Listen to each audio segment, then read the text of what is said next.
उपदोनिया पुढते येऊ उपदोनिया पुढते येऊ काला खाऊ दही भात वैकुंठी तो ऐसे नाही कवळ काही काल्याचे एकमेका देवमुखे सुखे घालू हुंबरे वैकुंठी तो ऐसे नाही कवळ काही काल्याचे तुका म्हणे वाळवंट बरवे नीट उत्तम वैकुंठी तो ऐसे नाही कवळ काही काल्याचे नमो विठ्ठला राधया पांडुरंगा नमो रुक्मिणी नमावुली गंगा नमो पुंडलिकाय नमो चंद्रभागा नमस्कार माझा रुक्मिणी पांडुरंगा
त्याचे पाय माझे चित्ते वाचोडता शिवनाम तयानवादी क्रोध काम शरणसनंता तुम्हालो रामदूता काय भक्ती यांच्या वाटा मददावया सुभटा श्री संताची माथा चरणा श्री संताची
उपजोनिया पुढते येऊ उपजोनिया पुढते येऊ पपात वाजायचा काला खाऊ दही भात वैकुंठ ते ऐसे नाही कवळ काही काल्याचे प्रस्तुत प्राप्तस्थळी कीर्तन शिवेसाठी निवडला अभंग भगवंताचे लाडके दरबार महान भगवत भक्त वैराग्याचे मूर्तिमंत पुतळे जगाच्या पाठीवर त्यांनी 5 विधून अभंगाची गाथा निर्माण केली हिंदवी स्वराज्याचे संस्थापक छत्रपती शिवाजी महाराज यांचे धर्मगुरु देवमान्य लोकमान्य अखिल विश्वाचे गुरु वारकरी संप्रदायाच्या कलस्थानी विराजमान असणारे श्री क्षेत्र देहू निवासी राष्ट्रीय संत जगाचा संसार सुखाचा व्हावा यासाठी स्वतःच्या संसाराला पूर्ण तिलांजली देणारी तुकोबर आहे यांचा हा जवळपास बऱ्याच जणांच्या पाठांतरातला काला या प्रसंगातील अभंग आहे अभंग अत्यंत सोपा आहे अभंग वाचल्याबरोबर अभंगाचा भाव करण्यासारखा आहे तुकोबर आहे आजच्या अभंगाद्वारे स्वतःची इच्छा देवासमोर प्रकट करतात मी पुन्हा जन्माला येईल म्हणतात उपजोनिया पुढते येऊ पण महाराज येण्याचं प्रयोजन काय येण्याचं कारण काय आपण कुठून यायला लागलो आपल्याला जायचंय कुठं आणि आपल्याला करायचं काय हे ज्याने ठरवलं त्याची सरळ यलधार झाला सफल व्यापार यायचंय कुठून जायचंय कुठं आणि आल्याच्या नंतर करायचं काय हे कळायला पाहिजे तुकोबर म्हणतात मी येईल पण कशासाठी काला खाऊ दही भात काही तार्किक लोक म्हणतील महाराज तुम्ही दही भाताचा काला खाण्यासाठी इथं येणार महाराज म्हणले तुम्ही जो समजतात तो काला नाही जीव ब्रह्म्याचं ऐक्य आहे त्याचं नाव आहे काला तो काला खाण्यासाठी मी या ठिकाणी मृत्यू लोकांमध्ये येणार पण महाराज तुम्ही येऊ येऊ म्हणता पण नेमकं येणार कुठून तुम्ही राहता कुठं तुकोबारायाने आपल्या राहण्याची जागा सांगितली मी ज्या जागेवरती राहतो त्याचं नाव आहे वैकुंठ आणि आम्ही वैकुंठाहून येऊ कारण त्या ठिकाणी हे नाही वैकुंठ तो ऐसे नाही किंवा वैकुंठ ते ऐसे नाही कवळ काही काल्याचे पुन्हा काही लोकांनी प्रश्न केला महाराज या मृत्यू लोकात आल्याच्या नंतर काला तुम्ही एकटे खाणार का कोणासोबत काला खाणार तुकोबाराय म्हणले आम्ही एकटे खाणार नाही एकमेका देवमुखी एकमेकाला काला खाऊ घालू सुखे घालू हुंबरी आणि सतत नामचिंतन करू आमच्या आनंदामध्ये आमचं जीवन आम्ही व्यतीत करू तुकोबाराय पण काला हा करणार कुठं काल्यासाठी जागा तुकोबाराय म्हणले जागा आहे तुका म्हणे वाळवंट बरवे नीट आणि उत्तम जे नीट आहे बरवा आहे उत्तम आहे ज्या ठिकाणी पडल्याच्या नंतर एखादा काल्याचा कण जरी करता पडला तर पुन्हा उगण्याची शक्यता नाही म्हणजे सूक्ष्म वासनाही जिथं जिवंत राहत नाही त्याचं नाव आहे वाळवंट आणि त्या वाळवंटामध्ये आम्ही काला करू आणि तो एकमेकाला देऊ आणि तो काला करण्यासाठी आम्ही पुन्हा जन्माला येऊ असा अभंगाचा हा सरळ आणि सोपा भाव विठाला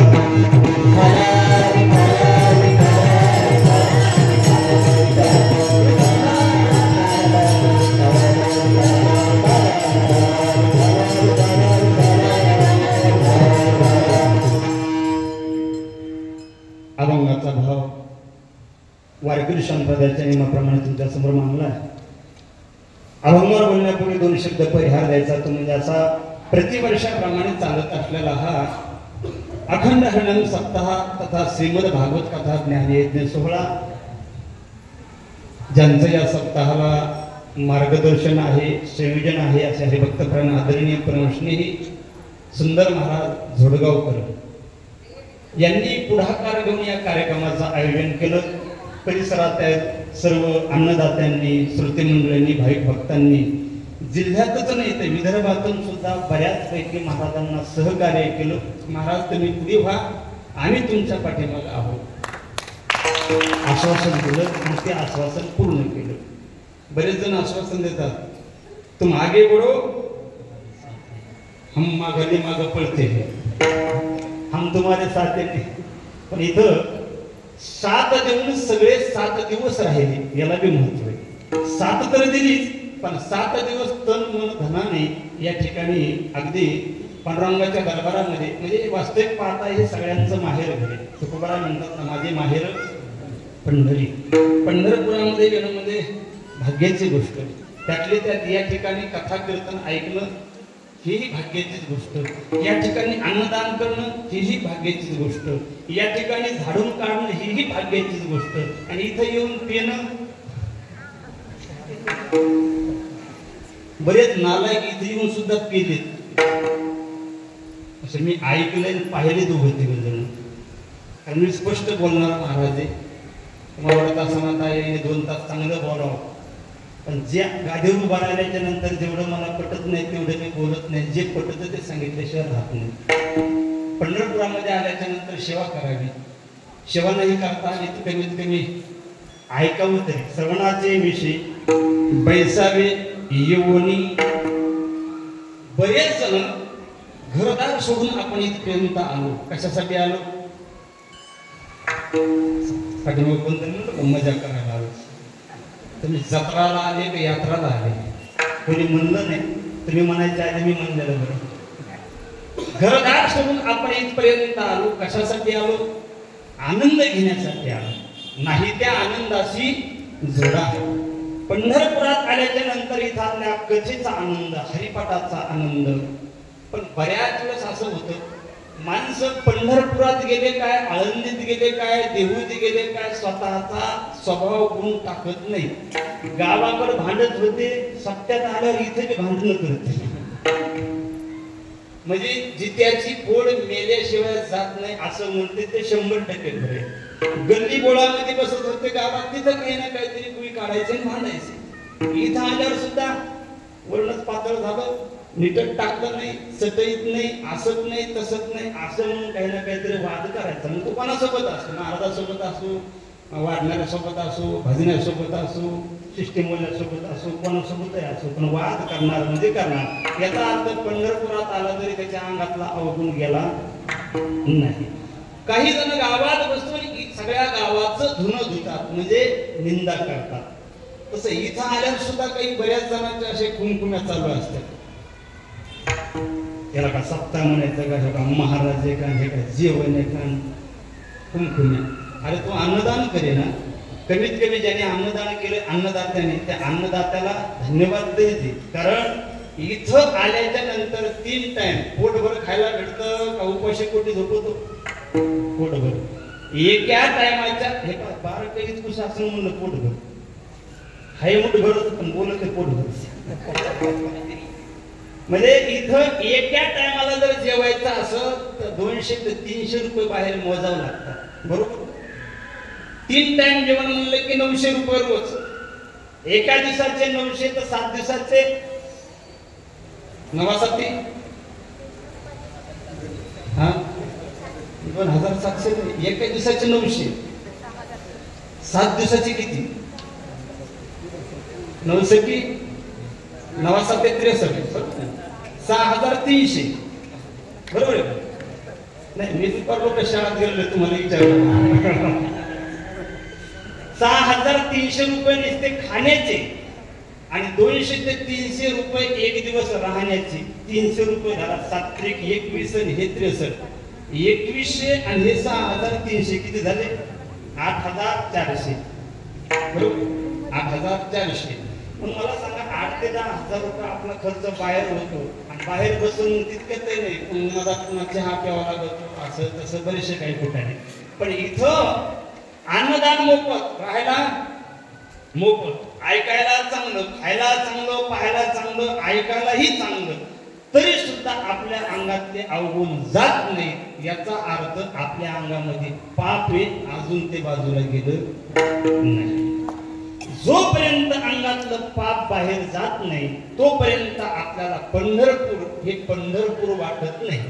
मग तुम्ही पंढरपुरात आले काय आणि आपल्या वाड्या तांड्यावर गल्ली बुळ्यात कीर्तन ऐकले काय, त्याच्यात काही फरक नाही. ते आपण गावातही तेच करीत होतो आणि इथे येऊनही तेच करतो. याचा अर्थ आपल्यात बदल झालेला नाही. आपल्याला त्या क्षेत्राचा महिमा कळायला पाहिजे.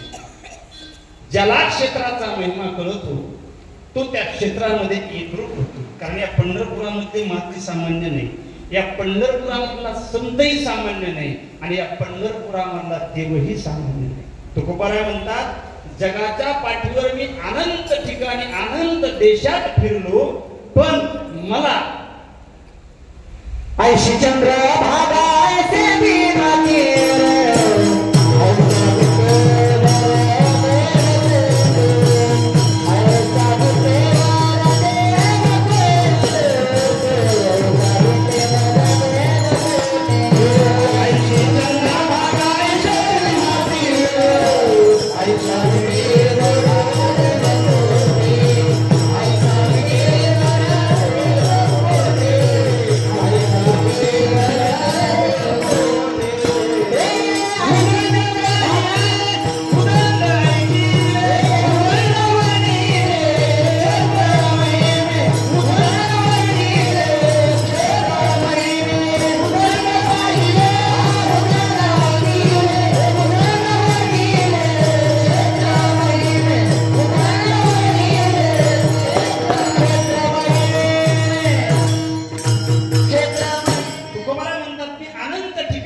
खंड पाहिले, बरेचसे बघितले आणि बरेचसे काही ठिकाणं ऐकले, परंतु ऐशी चंद्रभागा, ऐशे भीमातीर, ऐसा विटेवर देवकोठी.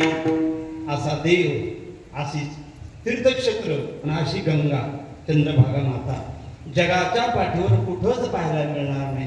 पण ती तीर्थक्षेत्र आणि देवच सांगितला का नाही, ऐसे संत जन, ऐसे हरिदास, ऐसा नाम घोष सांगा कोठी. एवढा जरी करता अभंग पाठ केला किंवा एवढा अभंग वाचला तरी पंढरपूर काय आहे हे कळत. पण कोणाला, ज्याला पंढरीचा महिमा कळाला त्याला. महिमा कळण्यासाठी अगोदर पंढरपुरात यावं लागतं. दोन ज्ञान आहेत, परोक्ष ज्ञान आणि अपरोक्ष ज्ञान. एक सांगितलेलं ते एक ज्ञान आहे आणि एक पाहिलेलं. कोणीतरी आपल्याला सांगायचं एखाद्या ठिकाणाबद्दल, ते झालं अपरोक्ष ज्ञान, आणि आपण डोळ्यांनी पाहिलं ते झालं परोक्ष ज्ञान. या क्षेत्राचा महिमा, या देवाचा महिमा, या तीर्थाचा महिमा सांगण्यात आणि पाहण्यामध्ये फरक आहे. महिमा जोपर्यंत कळत नाही का तोपर्यंत माणसाची श्रद्धा बसत नाही. मी उदाहरण सांगतो, तुमच्या लक्षात येईल. एका गावामध्ये मुलगा पाहण्यासाठी येणार होता. कोणाला? मुलीला. जुन्या काळातलं सांगायला गेलो मी, सध्याच्या काळात नाही, जुन्या काळात मुलगा पाहायला येणार होता मुलीला. बापाला फोन आला, बापाने सगळी तयारी करून ठेवली. कोणाचा सोफा सेट, कोणाचा पानपुडा, कोणाचा पाय पुसणं, कोणाचा हात पुसणं, सगळं आणलं त्याने उष्णं. आणि पाहता पाहता 11 वाजले. 11 वाजल्याच्या नंतर त्याला फोन आला, मामा मला काही येता येणार नाही, मला अर्जंट मीटिंग आली आणि मला पुण्याला जावं लागणार आहे, माझं येणं होणार नाही. मुलीच्या बापाने रागा फोन ठेवला, पण वाईट वाटलं. 4 लोकांना गावामध्ये सांगितलं होतं की मुलीला पाहण्यासाठी मुलगा येतोय, आता तोंडावर पडल. आणि त्यातली त्यात अपमान, भावकीतला अपमान हा साधा नसतो. गावातला अपमान, भावकीतला अपमान, घरात अपमान, आणि केलेला स्वयंपाक करायचा काय, खाऊ कोणाला घालायचा. डोक्याला हात लावून मारुतीच्या पारापाशी येऊन बसला. माझ्यासारखा एक मित्र भेटला, त्याला म्हणलं काय राम भाऊ डोक्याला हात लावून काय बसला? तर म्हणणार काय सांगावं तुला, माझ्या मुलीला पाहण्यासाठी मुलगा येणार होता. कुठून म्हणले? परभणीत येणार होता. झालं काय, त्याचा अचानक फोन आला, सगळा तोडजोड केला, सगळा जोड जमा केला, त्याचा फोन आला, माझं येणं होत नाही, मी पुण्याला अर्जंट चाललोय मीटिंग साठी, आता काय करावं? तुम्हाला रामभाऊ चिंता करायची काय गरज आहे? म्हणजे चिंता करायची काय गरज नाही, एवढा मोठा अपमान, आणि चिंता करायची गरज नाही. तुम्हाला माझ्या ओळखीचं एक स्थळ आहे, जमतं का तुला? काही हरकत नाही. कुठाला मुलगा आहे? म्हणजे पाथरीचा मुलगा आहे. बरं, जवळजवळच बरं, एकाच जिल्ह्यात, इतकं लांबचं कशाला? पाथरीचा मुलगा आहे, येईल का? म्हणजे बघू. लगेच त्यांनी फोन केला, म्हणजे अशी मुलगी आहे, चांगल्या घराण्यातली, येता का? तुम्हाला काही अडचण नाही, आम्हालाही करायचंच होतं, आमच्याही मनातच होतं. बघू. पाथरीचा मुलगा निघाला पाथरीहून, आणि नेमका तो धामणगाव कुशी आला, आणि परभणीच्या मुलाचा फोन आला, माझं पुण्याला जायचं कॅन्सल झालं, मी यायला लागलो. सुद्धा नाही, मी यायला लागलो. आता बापाला पंचायत जोडली, पाथरीवालं निघालं, परभणीवालं निघालं, परभणीवालं मानवतोड लोक आलं, पाथरीवालं कुठं आलं? धामणगाव. ध्यानात राहू. ते धामणगाव पर्यंत आलं आणि हे मानवतोड पर्यंत आलं. पण बापाने विचार केला, आता मुलगी एक नाही तवरक नाही, 2 मुलं पाहायला यायले, येणार तर एकच होतं, पण योगायोगाने आता 2 यायला लागले, दाखवायची कोणाला? पुन्हा 2 मित्राला भेटला. म्हणजे आता असा अर्थ आलाय, मुलं दोघं यायला लागले. पहिला होता तोही यायला लागला, आणि तू सांगितलेला तर मला तोही यायला लागला. चिंता करू नका, म्हणला आपण दोघायला दाखवू. तर मला दोघांनी जर पसंत केली तर मग कोणाला जायचं? तुम्हाला दोघांनी पसंत केली काय, मुलीला विचारू आपण, तिच्या पसंतीवर करू. कारण सोयरी जमवणारा हुशार लागत नाही, रट्टे खाते काम आहे. सोयरी जमवणारा हुशार लागत. त्यांनी बरोबर सांगितलं, म्हणणार हे का दोघा भावाच्या 2 बैठकी आहेत, परभणीवाला आला तो तुझ्या बैठकीत बसव, आणि पाथरीवाला आला तो तुझ्या भावाच्या बैठकीत बसव. दोघं 2 बैठकीमध्ये बसवले, आणि पाहता पाहता मुलगी दोघांनाही दाखवली. दाखवल्याच्या नंतर दोघांनाही पसंत पडली, आणि दोघांना पसंत पडल्याच्या नंतर महाराज बापाला आनंद वाटला. पण बाप त्या मित्र म्हणलाय, बा गडबड करू नको, आधी पोरीला विचार म्हणले, तायडे तुला परभणीचा मुलगा पसंत आहे का पाथरीचा मुलगा पसंत आहे? परभणीचा मुलगा होता तो गोरा कोणता होता? आणि पाथरीचा होता तो काळा होता. काळा एवढा दिवसा बॅटरी लावून पाहावा लागत होता. इळभर पाहिला तर तिळभर पसंत येत नव्हता, इतका काळा. आता तुम्हीच सांगा कोणता मुलगा पसंत केला असेल तुम्ही? तू गोरा आहे म्हणून म्हणाला त्याचं बरोबरच. पण एक सांगा मला, मुलगा मुलगी पाहायला जातो तेव्हा गोरी मुलगी पसंत करतो का काळी? गोरी. मला इमानदारीने सांगा, तांबडी मुंगी जास्त चावते का काळी? मुंगीच बोलायला लागलो, दुसरं डोक्यात आणून जाऊ द्या. हा म्हणला तसंच झालं. त्या मुलीने मुलगा पसंत केला कोणता? गोरा. गोरा मुलगा पसंत केला परभणीवाल्यांची. डायरेक्ट म्हणजे बाबा मला तो परभणीचा गोरा मुलगा पसंत आहे. बाप म्हणला तायडे गडबड करू नको. परभणीचा जो गोरा मुलगा आहे का त्याला 30,000 रुपये महिना पगार आहे, तो आरतीमध्ये मुनीम आहे. आणि परभणीचं जे काळ आहे का त्याला 1.5 लाख रुपये महिना आहे, तो इंजिनियर आहे. आता कोणता पसंत करेल? तुला मी गरज करायला लागली. आता कोणता पसंत करीन? पाथरीचा. पाथरीचा कसा होता? काळा. मग अगोदर गोरा का पसंत केला? कारण तिला काळ्याचा महिमा कळाला नव्हता. तसा हा पंढरपूरचा काळाच आहे. पण ज्याला ज्याला या काळ्याचा महिमा कळाला तो वर्षातून एकदा का होईन पंढरपूरला आल्याशिवाय राहत नाही.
याला कधी गाय म्हणले, कधी माय म्हणले, कधी माऊली म्हणले, कधी बाप म्हणले, तर कधी भूतही म्हणले.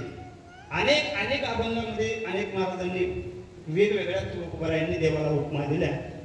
जोपर्यंत याचा महिमा तुम्हा आम्हाला कळत नाही. आता पहा, ज्याला महिमा कळाला या क्षेत्राचा, या तीर्थाचा, या देवाचा, ज्याला महिमा कळाला तो आषाढीच्या टायमाला गावाकर थांबवत नाही.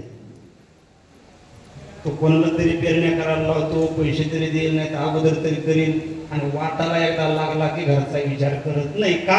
कारण त्याचा पाय गावात थांबत नाही. आणि एखाद्याला जर चालता येत नसेल तर तो जरी करता दिंडीत नसला तरी सुद्धा तो वाट्यावर पाटल्या चार चौघाला सांगत असतो, आज प्रस्थान झाला असेल, दिंड्या पुण्याकडे निघाल्या असतात, आज पुण्यातून दिंडी सासवडकडे निघाली असेल, जेजुरीकडे गेल्या. म्हणजे त्याच्या तोंडामध्येच रात्रंदिवस त्या दिंडीचं वर्णन असतं. का? कारण त्याला लागला टकाळा पंढरीचा, जावे पंढरीशी आयशे वाटते मानसी. किंवा का लागला? कारण त्याचा महिमा कळाला. तुम्हा आम्हाला कमीत कमी या क्षेत्राचा काय कळावा? महिमा कळावा. पण महिमा कळण्यासाठी अगोदर क्षेत्रात यावं लागेल. पण आणण्याचं काम सुंदर महाराजांनी केले. इथं आणण्याचं काम कोणी केलंय? त्यांनी केलंय. आता इथाचा महिमा तुम्हा आम्हाला जाणून घ्यायचा आहे. इथल्या क्षेत्राचा महिमा, तीर्थाचा महिमा, देवाचा महिमा, संताचा महिमा. कारण प्रत्येकाचा महिमा ठरलेला आहे. तसा इथला महिमा याच देही याची डोळा भोगू मुक्तीचा सोहळा. आता हा 7 दिवसाचा सोहळा भगवान श्री पांडुरंगाच्या दरबारामध्ये भगवंताच्या आशीर्वादाने संत मीराबाई मठामध्ये हा पार पडलेला आहे. असाच हा कार्यक्रम उत्तरोत्तर वाढत जावा. गेल्या वर्षी भगवान पांडुरंगाच्या दरबारामध्ये सभामंडपामध्ये महाराजांनी कार्यक्रम केला तिथेही मी कीर्तन केलं होतं. माझ्या जीवनातला माझा पहिला योग त्या सभामंडपात कीर्तन करायचं. पंढरपुरामध्ये कीर्तन करायचं म्हणलं की त्याला पुण्य लागतं. पंढरपुरामध्ये अन्नदान करायला हे पुण्य लागतं आणि पंढरपुरात बसायला सुद्धा बसून कीर्तन ऐकायला बी काय लागतं, पुण्य लागतं. पण माझ्या बोलण्याचं वाईट वाटू देऊ नका, पण बऱ्याच वेळेस असं होतंय इथं आल्याच्या नंतर माणसं कीर्तन कथा ऐकत नाहीत, इथं आल्याच्या नंतर दुसरे कुठाने करीत बसते. पण हे पहा, गावाकडे केलेलं पाप पंढरपुरात आल्यावर संपत, पण पंढरपुरात केलेलं पाप मसन वाटत गेलं. गावाकडे केलेलं पाप पंढरपुरात आलं कीच संपत. हा पूल ओलांडला, नेमकं पुलापुशी तुम्ही आले, निस्ता पंढरपुरातला चंद्रभागेचा पूल जरी करता पाहिला तरी कोटी पुळ्याचा उद्धार होतो, इतकी ताकद त्या चंद्रभागेमध्ये. माझी बहीण चंद्रभागा करी तसे पाप भांगा. हे पदरचं सांगणं हे काय माझ्या माझ्यातलं नाही, पोत्यातलं नाही, हे गाठ्यातलं सांगायला लागलं. महाराज म्हणजे एवढी माझी माहिती चंद्रभागा पवित्र आहे की ती निर्मळ करते मानवाला, फक्त त्याची नजर बदलली पाहिजे. विठाला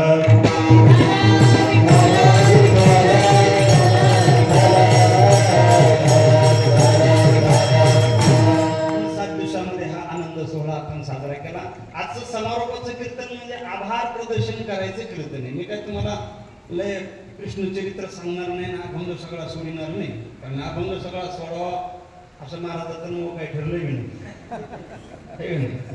40 जण सोडलेच पाहिजे असं आमचं कीर्तनाची तारीख आहे. आणि ठरलं नाही म्हणजे पाकिट ठरलं नाही ना, अभंग ठरलं नाही. काय आमच्या दाता भाऊ सोबत आमच्या मामाची चिरंजीव ते मला बैठकीत बसल्या म्हणजे महाराज कीर्तन अभंग कोणता घेतला म्हणून उभा राहिल्यावर जे ध्यानात येईल ते कार्यक्रम तुमचा आहे. आता त्याचा मोठेपणा आहे तो, आहे का नाही. कार्यक्रम आपला आणि खरं आपलाच आहे ना. कार्यक्रमाचे सूत्रधार कुठेतरी एक पाहिजे. त्यांनी समोर चालायचं, आपण त्यांच्या पाठीमागं चालायचं. त्यांच्या पाठीमागं आपण चाललं म्हणजे इथं बसलेल्या प्रत्येकाला असं वाटलं पाहिजे की हा कार्यक्रम कोणाचा आहे, माझा आहे.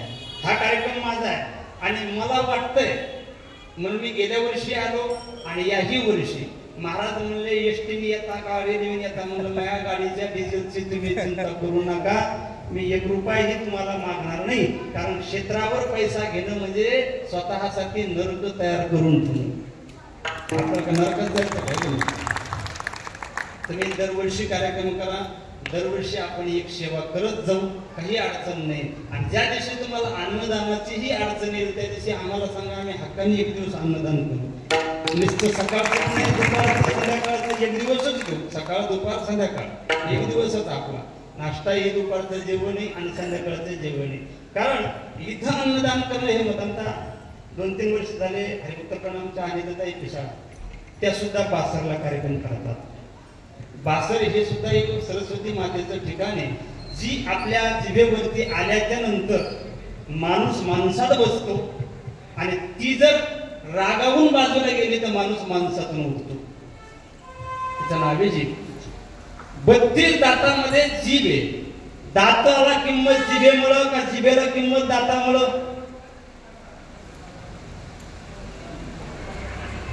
खाण्याची थापा एक चाखान सिंगल खाण्याची. दाताला किंमत जिभेमुळं का जिभेला किंमत दातामुळं का जिभेची किंमत जिभेमुळं का दाताची किंमत जिभेमुळं? हे नसून कळलं. 32 दात आहेत आणि त्या 32 दातांनी 1 दिवस त्या जिभेवर टेरिंग केली. ते म्हणले नीट राय, नाही तर आम्ही 32 जण आहेत, जर आमच्या काचाटात आली तर तू तुकडे तुकडेच करू. दंत कहे जीभ को हम 32 तू अकेली माय. तू एकटीच आहेस, आम्ही किती जण आहेत? 32 जण आहेत.